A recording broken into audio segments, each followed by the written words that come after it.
হঠাৎ সরব হয়ে উঠেছে নিষিদ্ধ ঘোষিত সংগঠন আওয়ামী লীগ ও অঙ্গ সংগঠনের নেতাকর্মীরা। শেখ হাসিনার স্বদেশ প্রত্যাবর্তন দিবস ঘিরে আয়োজন মুখর দেখা গেছে কর্মী সমর্থকদের। দিনটি উপলক্ষে মিছিল, বৃক্ষরোপণ, পোস্টারিং, খাবার বিতরণ সহ নানা কর্মসূচি পালন করেছেন কর্মী সমর্থকরা। রাজধানী ঢাকা সহ দেশের বিভিন্ন স্থানে সরব হয়ে ওঠেন তারা।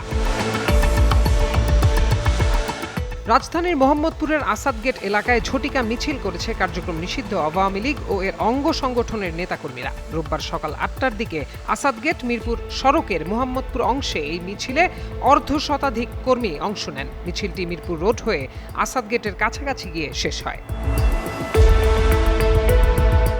এছাড়া নীলক্ষেত, কদমতলী, আশুলিয়া সহ রাজধানীর বিভিন্ন স্থানে মিছিল করেছে নিষিদ্ধ ঘোষিত ছাত্রলীগের নেতাকর্মীরা। মহানগর উত্তর ও মহানগর দক্ষিণের ব্যানারে মাঠে নেমে জয় বাংলা সহ নানা স্লোগানে সক্রিয় হন কর্মী সমর্থকরা।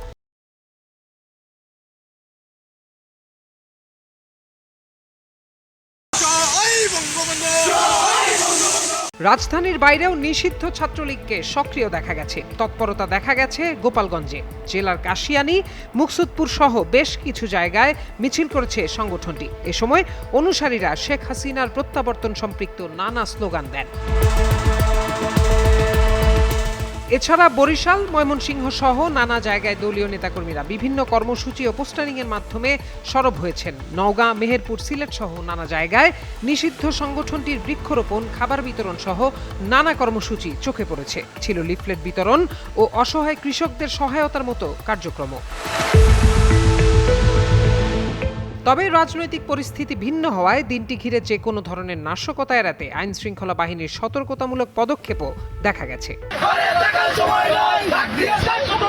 প্রত্যয় দাস, যুগান্তর নিউজ।